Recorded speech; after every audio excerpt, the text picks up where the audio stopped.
So I've heard it a million times. My patient came to me last week and she said, I am eating like a rabbit and my waistline is still expanding. I'm working on salads, I'm cutting out the wine, and my waistline keeps expanding and the scale keeps going up. Seemingly doing everything right and being super frustrated that things are not going in the direction that we want. Sound familiar? I hear this all the time in my practice. Is one of the biggest complaints that I see as we go through perimenopause and menopause. The weight gain, especially the belly weight gain, is a big issue for a lot of us as we move through this period of life. And if you've done the math, calories in, calories out, and have gotten frustrated, this isn't about you not trying hard enough. This isn't about you doing something wrong or you feeling like that you're crazy because you're not. This is literally just a biochemistry problem. The body changes as it gets older, and we're going to talk about that today. And we're going to talk about something that people often aren't talking about, probably enough. So,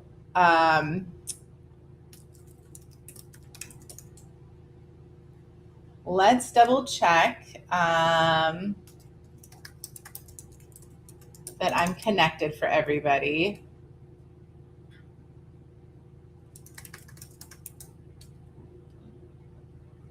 I'm seeing that there might be some connection problems. So we are going to work on that right now. This darn technology, I'm sorry.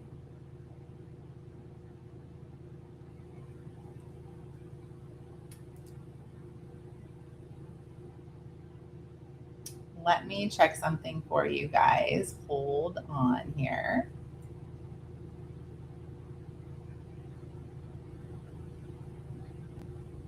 Okay, well, we are on Facebook. It looks like YouTube is having a challenge. So maybe YouTube is just a little bit lagging today.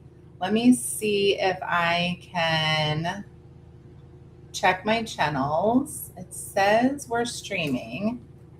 Okay, so maybe YouTube's just a little bit behind.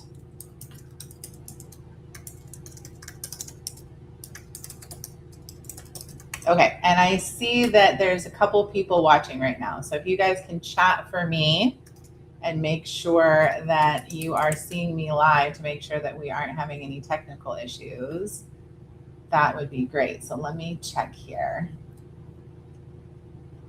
Yep, okay, we are good. Okay, now we're on. Okay, so just wanted to double check you guys. So as I was saying, I'm gonna pull this up and I can follow any chats that are happening. So as I was saying, super common, super frustrating for patients as we are going through the perimenopause, menopause process. What is this weight gain that is going on? And again, this is a biochemistry problem and everybody wants to blame it on estrogen, and it's not related. And we're going to talk about that. But I really want to talk about the thing that is probably not addressed enough as we are going through menopause, because we do want to address estrogen, but the other thing that we want to address is the cortisol. And I'm sure a lot of you have heard about the cortisol belly, but let's break that down and break down why that impacts us as women more, especially in menopause. So the thing that I want you to, again, understand is that it's not just that we have to be more intense on the calorie counting and then, less calories in, more calories out, just try harder. This is so much of what we are being told, but we do have to dial things in a little bit differently. The body just works differently, so we have to do things differently as we get older. So everyone, again, wants to talk about the estrogen, but we've got to talk about what else is going on. So let's break down the cortisol piece of the picture. So when cortisol is running through the body, I think we all know that that's our stress hormone, right? So when we are running from the bear in, early caveman days, we would get a cortisol spike so that we had the energy and, blood pressure and muscle movement, etc., to be able to run from the proverbial bear. Well, we don't have many bears to run around in our modern society, run away from, but we have a lot of other chronic stressors, right? The deadlines at work, the phone calls, the emails, the traffic, the world at large, managing the family, all of these things. So we're constantly getting this thing with cortisol that can affect us. And as we are in our modern world as working professional individuals and women with family and children, you can imagine there's kind of a lot of cortisol flowing around. But what happens is that normally in our day-to-day life, we have progesterone on board. And progesterone is our calming hormone. And this actually buffers our cortisol response. So during normal day-to-day life, when we're dealing with all this stress and we have these cortisol responses, we have progesterone on board that helps us to ease into it and not have a total panic attack and have anxiousness and difficulty sleeping, etc. But progesterone is one of the ones that falls early in the perimenopause menopause process. And so as that declines, we are now more prone to higher levels of cortisol. And the problem with higher levels of cortisol is that that increases fat storage, especially in the belly area, especially in visceral fat around the organs. And then that visceral fat creates inflammatory markers, it raises blood sugar, and then it does this on purpose because if you're running from a bear, you need all the sugar you can get to keep going, right? So it's raising blood sugar, and then this triggers insulin, and insulin is fat storing, and now you've got insulin resistance, and then you're just stuck in this loop. So cortisol starts to rise just from a day-to-day basis, but becomes uncontrolled without the progesterone on board, adding to that visceral fat and that belly weight fat, which then adds to more inflammation, which also slows down metabolism and also leads to insulin resistance and elevated blood sugar, which creates more cortisol, et cetera, et cetera. So this is why when you are trying to do the whole calories in, calories out, and you're working harder and you're doing more, that it doesn't seem like you're going anywhere. And this is a big part of the problem, is that we've got this cortisol drive affected by the hormone picture that is putting you in this loop where your body is in a fat storing mode and an insulin resistant mode that we can't seem to get ahead of, right? So I had this patient recently, we'll call her Denise, and perimenopausal, had been an athlete her whole life, was very familiar with working out, managing her macros, doing all the things. And she was getting to a place where she was gaining weight and could not get it to budge. And she was working with a trainer, but this trainer had her down at like a 1,300 calorie diet. So talking about restriction and what you should be eating is kind of a whole other story. But for her, she was in a very restricted state. And the challenge is when you get too restricted, that is also a stress on the body, especially when you're working out 4 to 5 days a week and doing high intensity. You're just spiking cortisol even more in those situations. She was convinced she had a thyroid problem because she was doing everything right, and it must be her thyroid, and she had some family history of thyroid. But when we checked her thyroid was perfectly normal. And when I check thyroid, to be clear, we'll have to do a video on thyroid, but I think we talked a little bit about what labs you should test last week, right? But the thyroid is really complex. I test 6 different markers on the thyroid to really make sure, and we look at them in functional ranges. So when I looked at her thyroid is picture perfect. So there's nothing wrong with the thyroid. But when we looked at her cortisol pattern, and there's several ways in which we can do that. For her, we did a diurnal cortisol pattern through salivary testing, where you do several samples throughout the day. And we saw that she was starting off very low in the morning and was getting really high in the evening. And so this was also contributing to poor sleep. This is a common pattern that we see with cortisol dysregulation and chronic stress, is this reverse pattern of the high cortisol spiking at inappropriate times. So when we figured that out, we were able to work with her on some lifestyle habits. We started working with a trainer that helped her eat more around her workout, so she wasn't coming in stressed and depleted and further spiking the cortisol. And then we worked on helping her lower her nighttime cortisol. And that eventually was what led to her finally starting to shift things. Within a couple months, the clothes started fitting better, And it wasn't because she was actually eating more. She went from 1,300, I think she got all the way up to 1,800 calories. So she was actually eating a lot more. But it was because it was structured around healthy workouts, and we got her cortisol pattern to be corrected. And then the thing started working. So we really do have to pay attention to this piece. That high stress that we have, that we are more prone to in the menopause because of the change in our reproductive hormones, has a direct impact on our ability to manage our weight and our metabolism, especially around the belly. And this is so hard because what happens for some women is they've never had belly weight, and now suddenly you start gaining belly weight, and it's like, what is this? And this is a big part of it, is the shift in hormones creating a shift in cortisol, and then that leading to insulin resistance and more inflammatory factors. So what this means for you. So it isn't about eating less and exercising more, though sometimes we do have to dial in the diet a little bit differently, and we do have to dial in our workouts a little bit differently. Over cardio exercising, which a lot of us, right, we grew up with eat less and just run more, bike more, do more spin classes. But that over cardioing is, again, cortisol spiking, and it's depleting your muscle mass. And so when you're doing that high intensity cardio, you're burning muscle for energy. And muscle mass is a key metabolic regulator. The more muscle mass you have, the more insulin sensitive you are. So that also then disrupts your insulin regulation and leads to more insulin resistance the less muscle mass you have, because you're doing too much cardio exercise.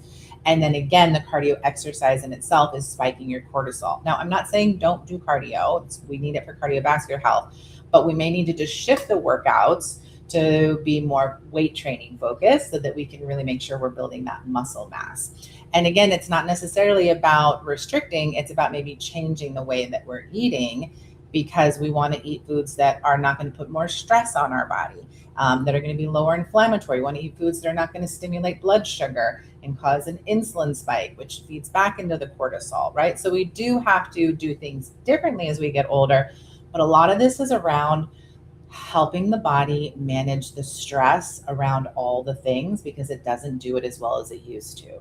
Inflammatory foods, high sugar foods are a stress. The way we exercise is a stress. Our day-to-day life is a stress.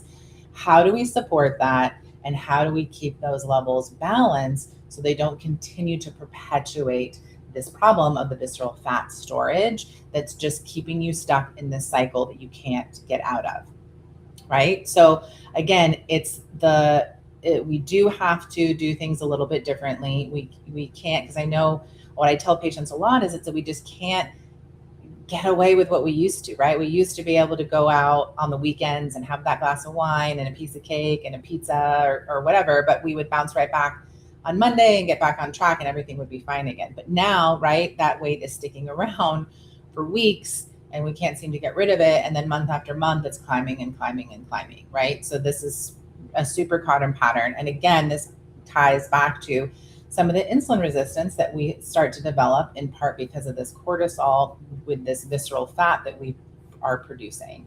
So again, changing in hormones leading to the elevation in your cortisol levels, which leads to increased visceral fat, which leads to more cortisol levels, which leads to more insulin resistance, and then further slows down your metabolism, and then you're kind of stuck in this pattern, right? So what I do when I work with my patients around that is that we work with, again, fine-tuning that diet and working on managing the cortisol pattern as much as you can with the right supplements to make sure that the adrenals that are producing cortisol are supported, that we have lowered cortisol levels before we go to bed. That helps us with sleep. So one of the other things I wanted to mention too is that when you are going through the perimenopause process, like early on when women call and they're like, I'm not sleeping, I'm having night sweats, I'm waking up in the middle of the night. And yes, the drops in estrogen do contribute to this. So does spikes in cortisol. So it's really common, again, to have that spike in cortisol as we are transitioning during this period of life that is interfering with our sleep and contributing to the night sweat. So this is why it's important for us to get labs, right? Let's see, where are your hormones? And when we look at hormones, not just looking at the reproductive hormones, but looking at your thyroid hormones, looking at your adrenal stress hormones. Are we spiking in cortisol? Is that the contributing factor? And a lot of times it is, or at least it's part of the picture and not, just by itself, but is part of the picture. So looking at the cortisol, making sure your cortisol rhythm is working, checking insulin for insulin resistance, and managing stress, which is always easier said than done. But we do live in a stressful world. There is a lot that we're all juggling, and trying to find ways to take deep breaths, take time out, get to bed regularly, etc. Having some meditation exercises or journaling exercises, restorative yoga, all of these things really are more important. As we get older, I find that we just have to kind of nurture ourselves a little bit more. We don't live in the same 25-year-old body as we once did and wish that we did. The body is in a different place, so it does require a little bit more nurturing and a little bit more TLC. And that can be hard when we have families and careers and social lives and activities that we're trying to juggle and keep up with. But we can't keep pushing through the way we used to push through with the change in hormones and the change in our physiology. The stress that comes with all of that, spiking the cortisol that is no longer managed as well as the decline in our reproductive hormones decreases. And being able to give your body a little bit of TLC to keep that cortisol down as much as we are able to is a big part of that picture, you guys. So, I always talk to my patients about making sure that you're taking time outs to address that part of your physiology. And then, of course, as I mentioned, the hormonal changes, they are part of why we are intolerant to the cortisol now, right? The drops primarily in progesterone. So talking with your provider, if you're one of my patients, we probably already got you on progesterone, because that helps to buffer that cortisol response to help with keeping the body less sensitive to the visceral fat development as a result of the high cortisol, right? And then, of course, if we're already there and we've got the high cortisol and we've got the visceral fat and we've got the high insulin resistance, we have to work to kind of unravel that. So we've got to work on managing our diet so it's more low glycemic, less inflammatory. We've got to work on that muscle building. We've got to work on that high protein to build said muscles as well too. So stress management, hormone replacement, dietary changes, and exercise are not part of the problem. I can't magically hormone you back to that 25-year-old metabolism. I really wish it was that easy. I know everybody wants that, myself included, but it doesn't quite work that easy. So you do have to put in some of the work as well too, where we are eating the diet differently, but it's not, again, about calories in, calories out and totally restricting yourself. It's about eating what's right for your body and your biochemistry so that we can balance these hormones. We're just more sensitive to that cortisol. We're more prone to that insulin resistance. We're more prone to inflammation, which also slows down the metabolism. And all of those factors contribute to our weight gain around the belly specifically. That makes it hard to manage. So that's kind of a shorter video today, but I think we got all the take homes, right? With the cortisol that I wanted to touch on today. You are not crazy. This is not something that is a math problem that you can just solve calories in, calories out, work harder, sweat more. Because in fact, that sweating more, if you're doing too much cardio, actually is working against you, right? So you're not crazy. This is just a biochemistry problem, which does require assessing what's going on with your chemistry, possibly supplementing with hormones and supplements to help support and balance that biochemistry, and making some lifestyle diet changes that are just different than what you have been doing in the past. You do need to eat and exercise differently at this stage to help manage those things. than when we were younger, where things just worked a little bit more readily and a little bit easier. So it's not about eating less, it's just about eating differently and getting support with that. I am attaching a free top 10 tips to getting rid of belly fat guide that summarizes a lot of what we talked about today with the video. So feel free to download that so that you can use that for reference. If you'd like more personalized support, you can contact our office as well too for a free discovery call. And we'd be more than happy to talk you through how we might be able to support you with that. And as always, if you have questions or there's other topics that you want to chat about in the future, please leave a comment. And if there's people that are in your lives that are struggling that would benefit with this, please like and share this with them as well too. You know, this is something we all need to be talking about because we're all struggling with it. So let's support each other and being able to feel our best and make sure that we know that we aren't crazy, that we just have to do things differently, and nobody told us that. So share this with someone who else could benefit. Let us know if you need anything or if there's anything else you'd like to hear about in the future, and click the link below to download your free guide to my top 10 tips to getting rid of belly fat. Thanks so much for joining us today, guys. Take care, and I will see you next week.